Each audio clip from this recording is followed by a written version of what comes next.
мисалы үчүн ошол Ордо партиясы, силер ошондой партиялар менен сүйлөшүүлөр жүрүп атабы себеби дегенде жалгыз барганда азыр аябай керек болсо жаштарга добуш берели деген адамдардын да добушу бөлүнүп кетип атпайбы себеби дегенде аябай көптөгөн партиялар түзүлүп атат анан алар кайрадан эле ошол баары бир аудитория үчүн күрөшүп өздөрүнүн добушун жоготуп атат да. Бирок эми мындай болот да, бул 20-жылда күздөгү шайлоо бул жөн эле шайлоо болбойт. Бул жерден эки сөзүн ачып мындай айтмакчыбыр, эки поколенияның тиреши болот деп эсептейбиз.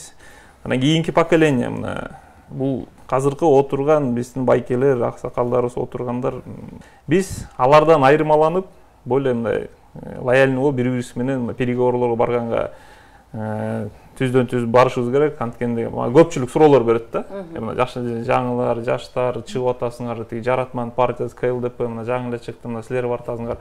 Силердин лидериңер мындай бири-бириңер менен сүйлөшө аласыңарбы дегенчи. Биз айтабыз, албетте. Биз ар дайым ачыкпыз. Биз эми мамлекеттин келечегин ойлоп аткандан кийин анан кайсы желектин астында чогулабыз, бул гана бир убакыт көрсөтөт. Биз эми кайрылып кетмекчимин ушу жогорку кеңештин мүчөлөрүнө.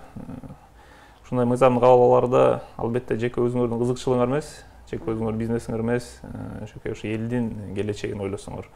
Анткенде мамлекетибизде элибиз бай жашаса, силер жанагы топтогон байлыгыңардын баары деле көбөйтө бересиңер. Анткенде бул айтмакчы жанагындай эгер бизге парламентаризм болуп, ушундай жаңы жүздөргө, жаңы күчтөргө кандайдыр өбөлгө түзүп берсеңер, жанагындай чакырыктар болбойт да.